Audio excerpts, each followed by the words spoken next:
நீங்கள் பார்த்துக் கொண்டிருப்பது உங்கள் விஜய்.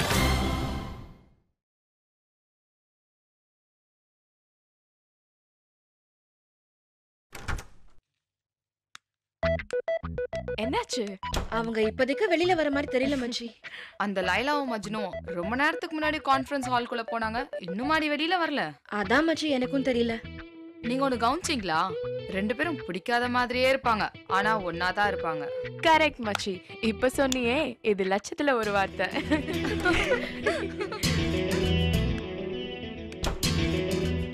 என்னடி 3 பேரும் என்ன பத்தி என்ன பேசிட்டு இருந்தீங்க? நான் வந்த உடனே சைலண்ட் ஆயிட்டீங்க. உன்னை பத்தி தான் பேசிட்டு இருந்தோன்னு எப்படி சொல்ற? என்ன பார்த்த உடனே சைலண்ட் ஆயிட்டீங்கன்னா அப்போ என்ன பத்தி தானே பேசுறீங்கன்னு அர்த்தம். ஓ, அப்படி ஒண்ணு இருக்கோ? சரி, என்ன பேசுனீங்க சொல்லுங்க. பெருசா ஒண்ணும் இல்ல, உனக்கும் விஷ்ணுக்கும் இல்ல வேவ் லெங்த் பத்தி தான் பேசிட்டு இருந்தோம். புரியல. உனக்கும் விஷ்ணுவுக்கும் ஆகவே ஆகாதுன்னு நான் சொல்றேன். நீங்க 2 பேரும் நல்ல ஃப்ரெண்ட்ஸ்னு இவ சொல்றா. இல்ல, உங்க 2 பேருக்குள்ள லவ் அங்க இருக்குதுன்னு இவ சொல்றா. நீங்க யாருன்னு நீங்க தான் சொல்லணும். நீங்க சொன்னது எதுவுமே இல்ல, போதுமா? இப்படி சொன்னா எப்படி? இங்க பாருங்க, விஷ்ணு நம்ம டீம் லீடர், நான் அவருக்கு ரிப்போர்ட் பண்றேன் எம்ப்ளாயி, அவ்வளவுதான். சான்ஸே இல்ல, இத நாங்க ஒத்துக்கவே மாட்டோம். என்ன ஒத்துக்க மாட்டீங்க? உனக்கும் விஷ்ணுக்கும் நடுவுல ஒரு வேவ் லெங்த் இருக்குன்னு சொல்றோம். என்ன வேவ் லென்த்? அது எப்படி எங்களுக்கு தெரியும்? காரணம் இல்லாம ஒருத்தர் அடிக்கடி மீட்டிங் போடுவாரு. எதுக்கு மீட்டிங் போடுறாங்க? அத நான் சொல்றேன், பக்கத்திலே வச்சு அழகு பார்க்கத்தா. கரெக்டான லாங்குவேஜ்ல சொல்லணும்னா சைட் அடித்தல். ஹே, அதெல்லாம் ஒண்ணும் இல்ல. 2 பேர் சிரிச்சு பேசினா உடனே நாங்க லவ் பண்றோம்னு அர்த்தமா? ஏன்டி இன்னும் அந்த காலத்திலே இருக்கீங்க? ஹலோ, ஒரு சின்ன கரெக்ஷன். லவ் பண்றீங்கன்னு சொல்லல, லவ் பண்ணுவீங்கன்னு சொல்றோம். 50 எபிசோட் கழிச்சு வரப்போற கதையை இப்பவே நாங்க கெஸ் பண்றோம், அவ்வளவுதான்.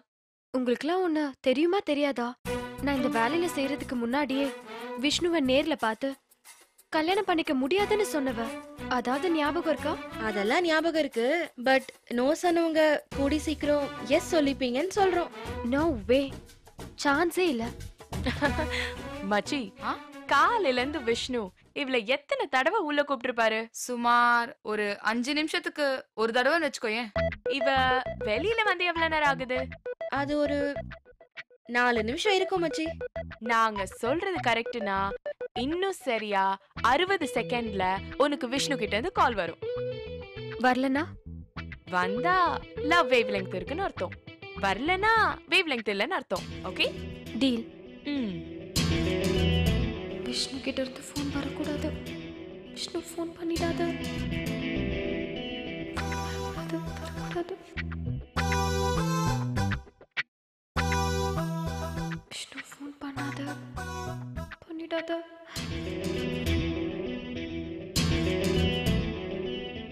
இன்னும் 10 செகண்ட் இருக்கு. 9 8 7 6 5 4 3 2 1 0. எஸ், வேவ் லென்த்தும் இல்ல, ஒரு மண்ணாங்கட்டியும் இல்ல, போதுமா? சரி, ஓகே. என்ன மச்சி, வேவ் லெங்த் லேட்டா வந்தாலும் லேட்டஸ்டா தான் வந்திருக்கு. போன்ல தான் வரும்னு எதிர்பார்த்தா இப்ப நேர்லயே வந்திருக்கு பாத்தியா? பை. மணி, என்ன விஷ்ணு? பசிக்குது. கேண்டீன் சாப்பாடு சாப்பிட்டு போர் அடிக்குது. நம்ம டீம் எல்லாரும் வெளியில போய் சாப்பிடலாமா? டீமா?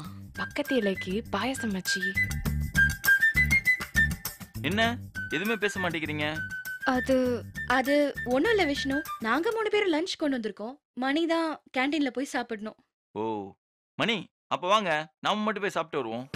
இல்ல விஷ்ணு, டீம்ல எல்லாரும் சேர்ந்து போனா நல்லா இருக்கும். இன்னொரு நாள் போலாமே. அப்ப வாங்க கேண்டீனுக்காவது போய் சாப்பிடுவோம். நீங்க முன்னாடி போங்க விஷ்ணு, நான் வரேன். சீக்கிரம் வாங்க, நான் இடம் பிடிச்சு வைக்கிறேன். அலை பாயுதே கண்ணா, காதல் அலை பாயுதே. ஏண்டி இப்படி என்ன கலாய்க்கிறீங்க? மணிமேகலை, இதோ வந்துட்டு விஷ்ணு. போங்க போங்க, பாஸ் கூப்பிடுறாங்கல்ல, போங்க. உங்களெல்லாம் வந்து வச்சுக்கிறேன்.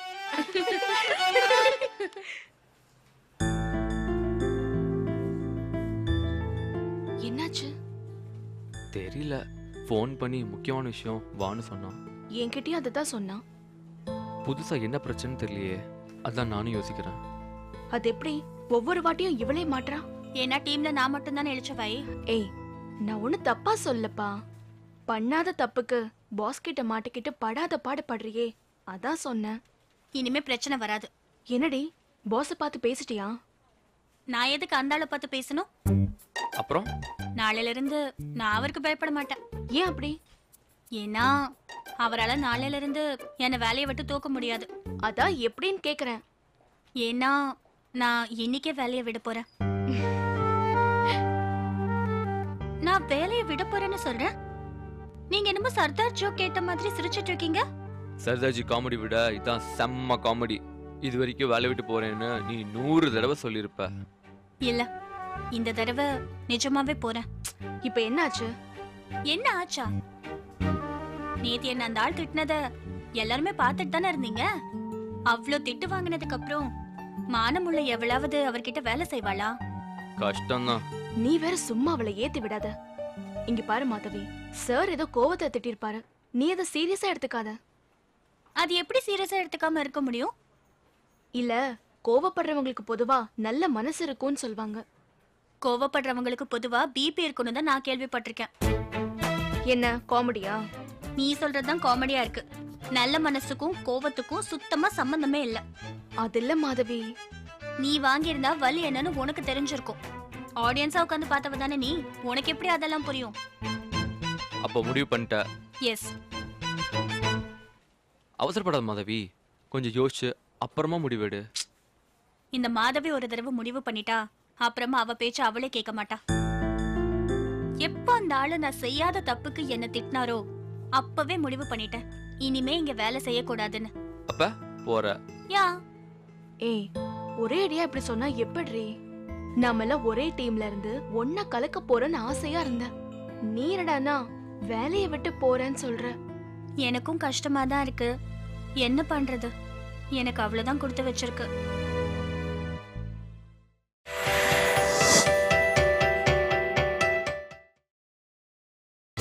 நீங்கள் பார்த்துக் கொண்டிருப்பது உங்கள் விஜய். நாமெல்லாம் ஒரே டீம்ல இருந்து ஒன்னா கலக்க போறேன்னு ஆசையா இருந்த நீ என்னடானா வேலையை விட்டு போறேன்னு சொல்ற. எனக்கும் கஷ்டமா தான் இருக்கு. என்ன பண்றது? எனக்கு அவ்வளவுதான் கொடுத்து வச்சிருக்கு. சரி, நான் கிளம்புறேன். எனிவேஸ், சாந்தினி வந்தா நான் கிளம்பிட்டேன்னு சொல்லிடு. ஏய், எதுக்கும் ஒரு வாட்டி கடைசியா யோசிச்சு பாரு. அந்த கடவுளே வந்து சொன்னாலும் என் முடிவு இதுதான். இங்க மாதவிங்கிறது யாரு? இவதான். அப்படியா? உங்களுக்கு பொக்கேவும் லெட்டரும் வந்திருக்கு. ஹேய், என்னடி இது? அதான் எனக்கும் ஒண்ணுமே புரியல. ஒரு பொக்கே வந்துச்சு, என் வேலையே போச்சு. இப்போ மறுபடியும் இன்னொரு பொக்கே வந்திருக்கு. யார் அனுப்பியிருக்காங்கன்னு பாரு.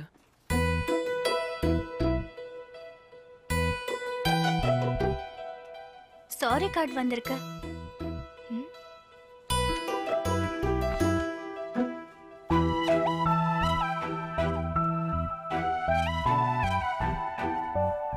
மாதவி, செய்யாத தப்புக்காக உன்னை திட்டிட்டேன். சாரி கார்த்திக்.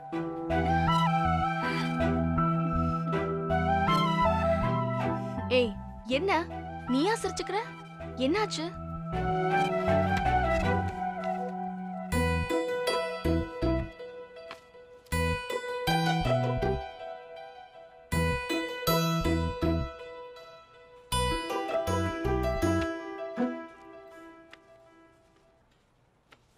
என்ன பவித்ரா, உலக அதிசயமா இருக்கு. நான் தான் சொன்னல, அவ தப்பு பண்ணலன்னு தெரிஞ்சிருக்கு. அதான் அவர் சாரி சொல்லிருக்காரு. அதுக்கு தான் இந்த சாரி கார்டு அனுப்பிச்சிருக்காரு. சாரி கார்டு ஓகே, கூடவே எதுக்கு இந்த பொக்கே? முள்ளால் எடுப்பாங்கன்னு சொல்லுவாங்கல்ல, அந்த மாதிரி தான். இந்த பொக்கையால வந்த பிரச்சனைய பொக்கே கொடுத்து தீர்த்து வச்சிருக்காரு நம்ம பாஸ். நிஜமாவா? ஹே, நல்லது நடக்கும்போது அனுபவிக்கணும். அதை எதுக்கு ஆராயிர? கரெக்டா சொன்ன. இப்ப வேலையில நீ இருக்க போறியா இல்ல விட்டு போறியா? நான் ஏன் போனும்? அடிச்சா பாத்தியா அந்த பல்டி. நம்மளே மனசு மாதிரி பொக்கே அனுப்பி இருக்கும் போது நம்ம எதுக்காக போகணும்? பாருடா. ஏய், அது உன் ஆள் இல்ல, ராஜியோட ஆளு. அது சீசன் 1ல, இது சீசன் 2. எப்படியோ நல்லா இருந்தா சரிதான். ஹாய், ஈவினிங் விஸ்வநாத் சாரோட ஒரு டீம் மீட்டிங் இருக்கு. எல்லாம் ரெடியா இருங்க. எஸ் கார்த்திக். வரும்போது சும்மா கையாட்டிட்டு வராம ப்ரிப்பேர்டா வாங்க. எஸ் கார்த்திக். 4 மணிக்கு மீட்டிங். 10 நிமிஷத்துக்கு முன்னாடி கான்ஃபரன்ஸ் ரூம்ல ரெடியா இருங்க. என்னோட லேப்டாப் எடுத்து ப்ரொஜெக்டரில் கனெக்ட் பண்ணி வைங்க. மற்றவங்க அட்லீஸ்ட் நோட் பேட் பென்னோட வாங்க. அசிங்கமாக சார் முன்னாடி வந்து நின்று தலையை சொரிஞ்சிட்டு இருக்காதீங்க. Yes Karthik. Okay, evening meet பண்ணலாம். பை.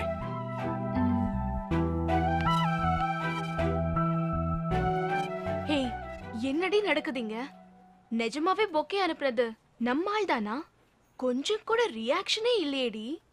அவர் தான் அனுப்புனாரு. எப்படி சொல்ற? அவர் தான் சொன்னாரு. அவர் எப்ப சொன்னாரு? அவர் கண்ணு சொல்லுச்சு இந்த பொக்கேவை அவர் தான் கொடுத்தாருன்னு.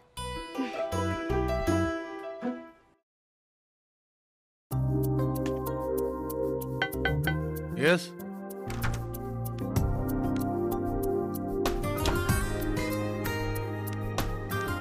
Good morning sir. Good morning. உட்கார். நான் உன்னை எதுக்கு வர சொன்னேன்னு உனக்கு தெரிஞ்சிருக்குமே. இல்ல இல்ல சார், தெரியல. கடமையை செய்கிறவன் பலனை எதிர்பார்க்கலாம், அது தப்பு இல்லை. சாரி சார், எனக்கு புரியல. உனக்கு ஒரு சின்ன சர்ப்ரைஸ், ரிவார்ட், ஆனர், இப்படி எதை வேணா நீ வச்சுக்கலாம். அதுக்காக தான் நான் உன்னை வர சொன்னேன். சார், நீங்க எங்களுக்கு ஏற்கனவே எவ்வளவோ கொடுத்துட்டீங்க. இதுக்கு மேல நான் என்ன எதிர்பார்க்கறதுன்னு எனக்கு தெரியல. டெக்னாலஜி அண்ட் ஆர்கிடெக்சருக்காக நம்ம ஒரு தனி டிபார்ட்மெண்ட் ஆரம்பிக்கிறதா இருந்தோம்ல. ஆமா சார். நீ தான் அந்த டிபார்ட்மெண்ட் ஹெட். சார், இதுக்கு நீ ரொம்ப ஆச்சரியப்பட வேண்டிய அவசியம் இல்லை. விஷ்ணு, கார்த்திக், ராஜு இந்த 3 பேர்ல ஒருத்தர் தான் இந்த டிபார்ட்மெண்ட் ஹெட்டா இருக்க போறாங்கன்னு எல்லாருக்குமே தெரியும்.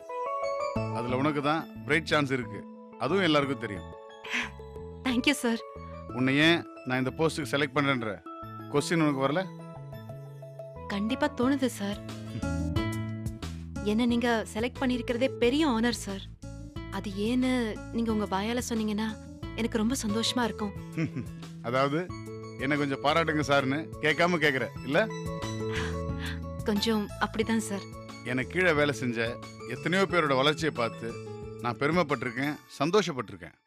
ஆனால் அவங்க எல்லாரையும் விட நான் ரொம்ப பெருமைப்படுற ஒரு வளர்ச்சினா அது உன்னோட வளர்ச்சி தான். 2 வருஷம் இவ்வளோ வேகமாக ஒரு மாற்றம் நான் யாருக்கிட்டையுமே பார்த்ததில்ல.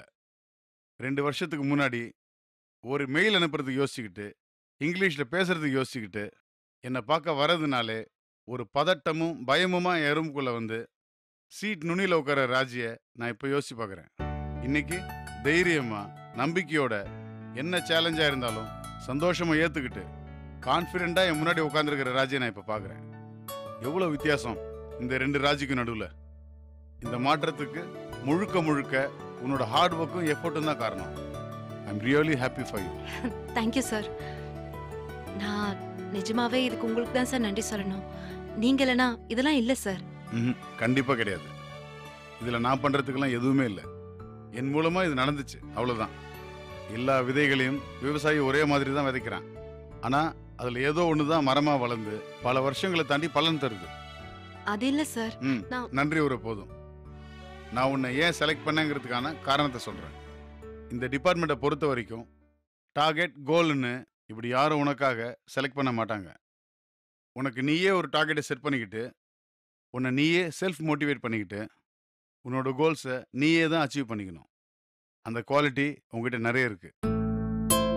ஒவ்வொரு சமயம் நீ சாதிக்கிறப்ப திருப்தி பட்டுக்கிட்டு நின்றுடாம உன்னோட கோலை அடுத்த லெவல், அதுக்கு அடுத்த லெவல்னு நீயே செட் பண்ணிக்கிட்டு உன்னை நீயே புஷ் பண்ணிக்கிட்டு ஒர்க் பண்ணுறதுனால தான் உன்னால் இவ்வளோ சீக்கிரம் சாதிக்க முடிஞ்சுது. உன்னோட இந்த குவாலிட்டிஸ் இந்த டிபார்ட்மெண்ட்டுக்கு பெரிய உதவியாக இருக்கும். டைமுக்கு டெலிவரி பண்ணணும், அதே சமயத்தில் குவாலிட்டியான விஷயத்தை டெலிவரி பண்ணணும். இந்த 2க்கும் நடுவில் கரெக்டான ஒரு லைனை நீ டிரைவ் பண்ணணும். இதுக்குன்னு பொதுவான ரூல்ஸ் எல்லாம் எதுவும் கிடையாது. சில பேர் குவாலிட்டிஸில் சின்ன காம்ப்ரமைஸ் பண்ண தயாராக இருப்பாங்க, ஆனால் சொன்ன டயத்துக்கு டெலிவரி பண்ணணும்னு எதிர்பார்ப்பாங்க. சில பேருக்கு எவ்வளோ லேட் ஆனாலும் குவாலிட்டியில் காம்ப்ரமைஸ் பண்ணவே மாட்டாங்க. இப்படி ஒவ்வொருத்தருக்கும் ஏற்ற மாதிரி நீ சில முடிவுகள் எடுக்க வேண்டியிருக்கும். எல்லாத்தையும் விட முக்கியமான ஒரு விஷயம், சில சமயங்களில் இல்லை பல சமயங்களில் நீ விஷ்ணுவுக்கும் கார்த்திக்கும் நோ சொல்ல வேண்டியிருக்கும். ரொம்ப கஷ்டமான வேலை அது. அவங்கள பொறுத்த வரைக்கும் அவங்க தயார் பண்ணுற விஷயங்கள் மேலே அவங்க முழு நம்பிக்கை வச்சுருப்பாங்க. ஆனாலும் கூட உன்னோட பார்வையில் அது சரியில்லைன்னா அதுக்கு நீ நோ சொல்கிறத தவிர வேற வழியே இல்லை. உன்னுடைய விருப்பு வெறுப்புகள் தாண்டி இந்த விஷயத்தை கராராக செய்ய வேண்டியிருக்கும். அதனால் இந்த இடத்துக்கு ஈகோ இல்லாத தப்புன்னு தைரியமாக சொல்லக்கூடிய ஒரு ஆள் வேணும்.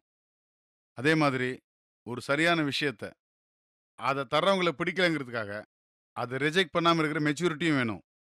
இந்த குவாலிட்டிஸ் எல்லாமே உங்கள்கிட்ட இருக்குன்னு நான் நினைக்கிறேன். அதனால தான் உன்னை இந்த இடத்துக்கு நான் தேர்ந்தெடுத்தேன். ஒரு டீம் மெம்பராக இருந்த நீ இன்னைக்கு ஒரு டீமையே நிர்வகிச்சிட்டு இருக்க. என்னோட ஆசையெல்லாம் நீ என்ன ரீப்ளேஸ் பண்ணுங்கிறது தான். சார்.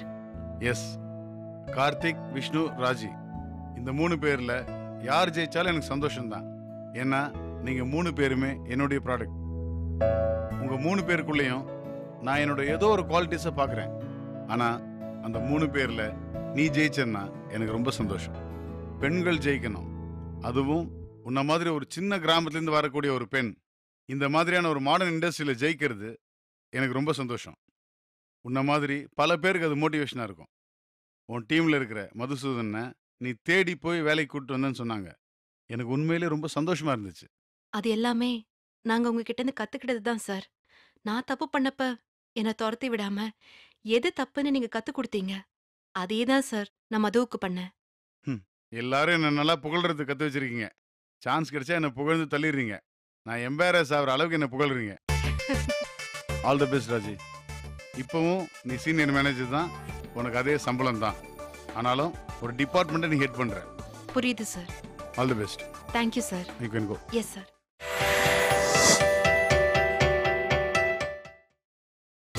நீங்கள் பார்த்துக் கொண்டிருப்பது உங்கள் விஜய்.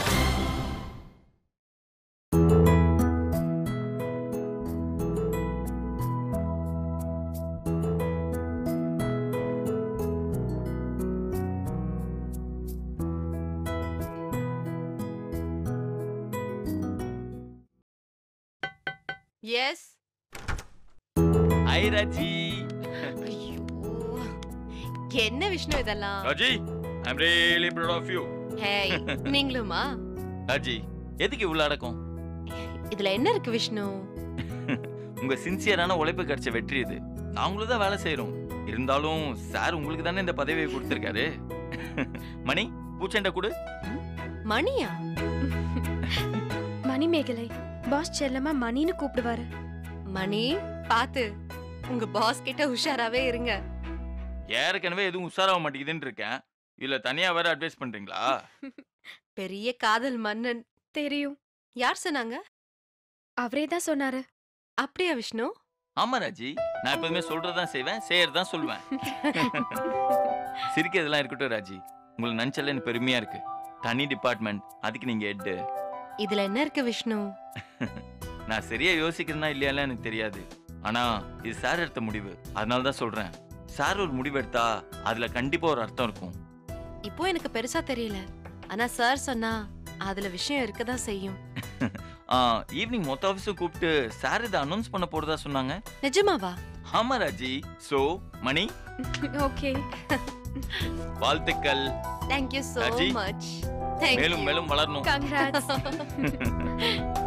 ராஜி, இது நிஜமாவே ஒரு பெரிய ப்ரொமோஷன் நான் நினைக்கிறதுக்கு இன்னும் ஒரு முக்கியமான காரணம் இருக்கு. என்னது?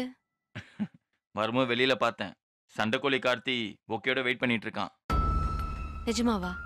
ஆமா ராஜி, கையில பொக்கையோட வெளியில தயங்கி தயங்கி நின்னுட்டு இருக்கான். நான் வெளியில போனதான் உள்ள வருவான். பூச்செண்டை கொடுத்து புது லைஃப் ஆரம்பிக்கலாம்னு நினைக்கிறான் போல. எனிவேஸ், மந்தையில் பிரிந்த 2 ஆடுகள் மீண்டும் சேராம இருக்க என்னோட அட்வான்ஸ் எச்சரிக்கை. Okay Raji, follow me. Hey Suresh,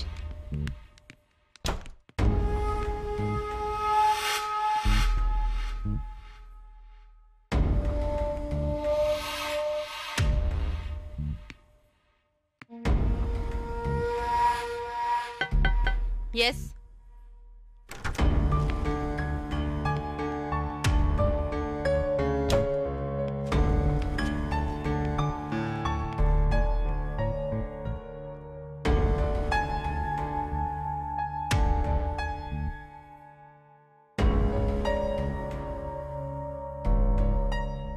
ஆச்சரியமா இருக்கு. கல்லுக்குள்ள ஈரம் இருக்கிற மாதிரி. உனக்குள்ள கூட கொஞ்சம் பாசம் இருக்கே. அது இல்ல இது இங்க பாரு, இப்படி பொக்கே கொண்டு வந்து கொடுத்து என்ன சமாதானம் பண்ணலாம்னு நினைச்ச. I'm really sorry. நான் வந்தது அது பெரிய இவன் மாதிரி சண்டை போட்டுட்டு இப்படி பொக்கையோட வந்து நிக்கிற. உனக்கே அசிங்கமா இல்ல? ஒரு நிமிஷம் நான் சொல்றதை கேள. எனக்கெல்லாம் எந்த விளக்கமும் வேணாம். எந்த மூஞ்சி வச்சுக்கிட்டு பொக்கே வாங்கிட்டு வந்த சொல்லு. தயவு செஞ்சு இந்த பொக்கேவை எடுத்துட்டு போயிடு. இல்லைன்னா நான் என்ன பண்ணுவேன்னு எனக்கே தெரியாது. இந்த பொக்கேவை கொடுத்து உன் காதல ரெனியூ பண்ணிக்கலாம்னு மட்டும் நினைக்காத. ஹலோ, ஒரு நிமிஷம் நான் கொஞ்சம் பேசலாமா? இப்ப என்ன, எனக்கு இந்த பொக்கேவை கொடுத்து நீ விஷ் பண்ணணும் அவ்வளவுதானே? சரி கொடு.